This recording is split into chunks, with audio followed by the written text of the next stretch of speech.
Today we're taking a look at the dumbest criminals I have ever seen before. These people are like a spit in the face. No, scratch that. They're like a loogie in the face of humanity. They're so dumb, they probably whop their gum on the top of the desk. And this video doesn't have any audio, so I'm going to be giving you a bit of a play-by-play analysis as we go through this. And one more thing I wanted to add is that I am well aware this video is from 2019, but the first time I saw it was yesterday, so it's new to me.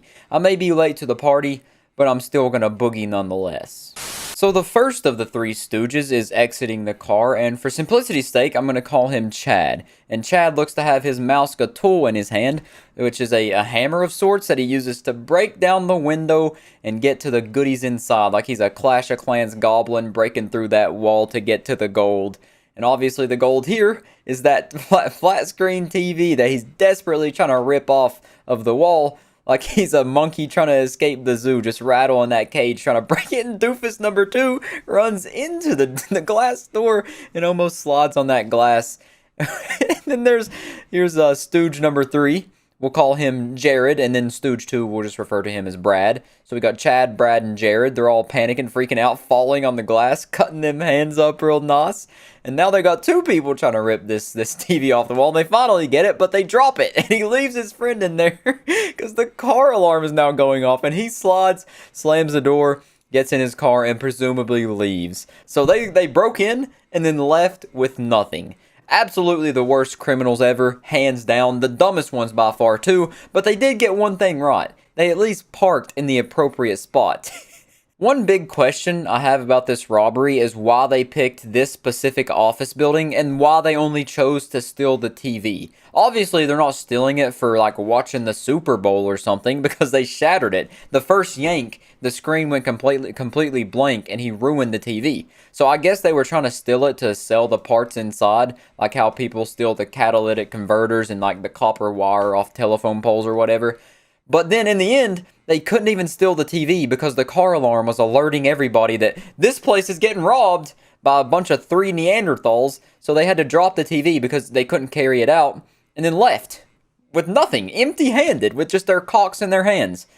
Which is very fitting because that's all they deserve. They don't deserve to get away with anything from this robbery. And to add on to that, I just didn't think people stole TVs anymore. I thought they just kind of went for more valuable, much more carryable items, because the same thing happened to my friend when we was in like 3rd or 4th grade. Somebody broke into his house and robbed him, and they couldn't get the TV out either. They just left it on the floor because they tried to pick it up, and they couldn't carry it out because that's how pathetic they were. And this is pretty much the same exact scenario unfolding in front of our very eyes. It just doesn't make sense to try to steal a TV. Like, that didn't look like one of those LG OLED 80-inch TVs that are worth a couple grand.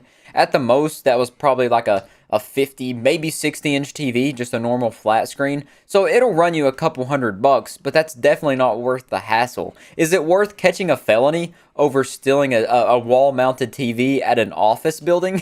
Like, this is so clearly not thought out. It's just such a dumb thing to try to attempt. It really to me seemed like a prank TV show that I was watching. Like someone got set up and I don't know, something. It just didn't seem real to me. I just didn't want to believe it.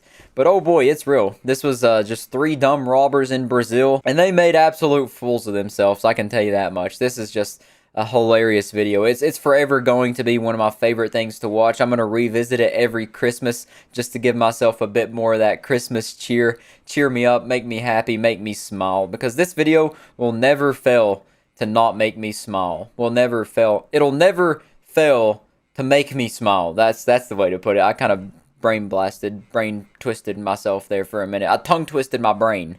But yeah, that's pretty much it for this one. I just saw that video and knew I had to talk about it because even though it was 3 years old in internet time, that's very ancient, it's one of those videos that doesn't age. As a matter of fact, it gets better with time. It ages like a fine wine.